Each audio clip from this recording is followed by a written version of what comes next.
The Empire State Building was the world's highest structure for 23 years. For 40 years, until the opening of the Twin Towers, it was the highest building in New York.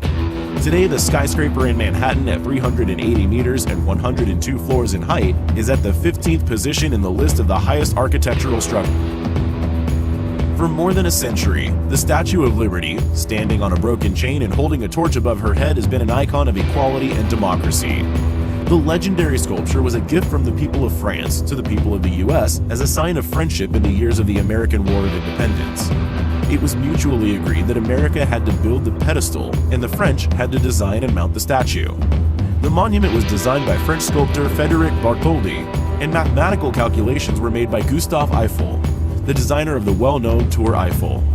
Lady Liberty, as she is called at times, was made of a metal framework with copper sheaths mounted on it, casted from 31 tons of copper.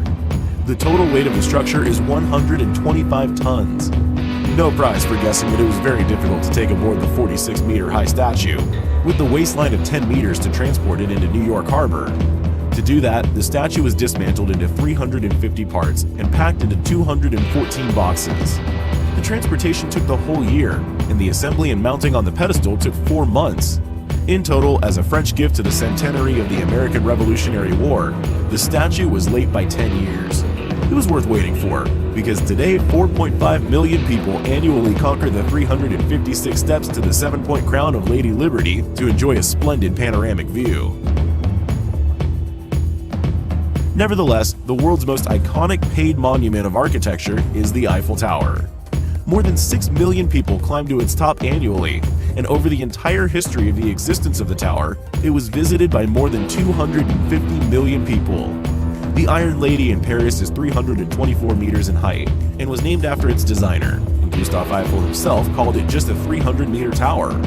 The construction coincided with the anniversary of the French Revolution, and the engineer's project was amazing as nobody dared to build so high. The construction works lasted 2 years, 2 months, and 5 days.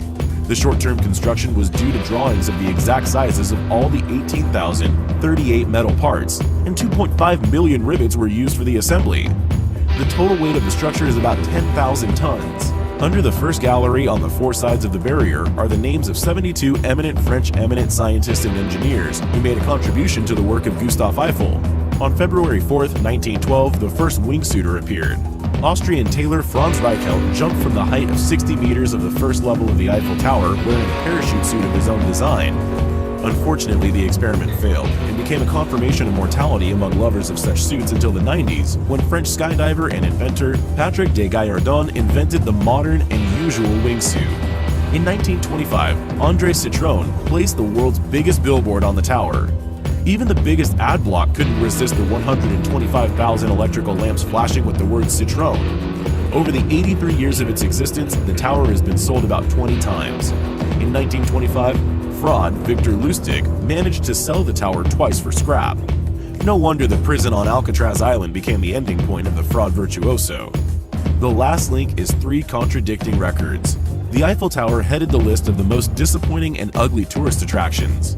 Eiffel was severely criticized for the project being somewhat inartistic and suppressing the architecture of the city. At the same time, the Eiffel Tower is the most photographed tourist attraction in the world.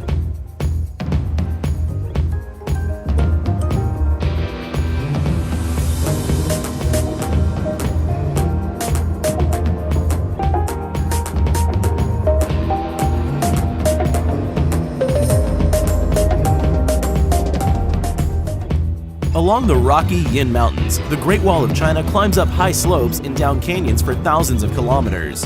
One of the greatest monuments of architecture, the construction of which started as far back as before Christ and continued after Christ, has survived. It is no wonder that the construction of the wall burned out resources, took the lives of 100,000 people due to epidemics and exhausting labor, and gave rise to plenty of legends. The construction of the first section started as far back as in the 3rd century BC to protect China against raids from northern nomadic tribes. About 1 million people took part in the construction, which made up a fifth of the whole population of China at that time.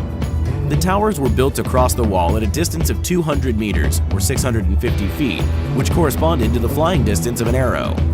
The walls were built from rammed earth in 300 to 200 BC. The sections of the wall that survived to this day were built from 1368 to 1644. After Christ, the wall was mainly built from bricks and stones. Instead of cement, they used congee mixed with slaked lime. The 2,000-year efforts resulted in the wall being 8,851 kilometers long and up 21,196 kilometers when all the branches are included. There were rumors that all the dead were buried in the foundation of the wall to fortify it with their bones, and the structure was popularly called the longest cemetery in the world because of this. For over 3 centuries from the day when the last stone had been placed, time left its mark on the Great Wall. Today, only a few sections built in the 1600s that were repaired in the 20th century remain, to remind millions of tourists of the arduous and disinterested toil of millions of people. Hello everybody! Today, and for several years already, parkour competitions take place here annually. The unbroken record from the ground to the 85th floor, 1,860 steps, is 9 minutes and 33 seconds. As for the movies, the list of films in which the Empire State Building is seen is maintained on the Skyscraper's website. It's been a U.S. architectural landmark for the last 87 years.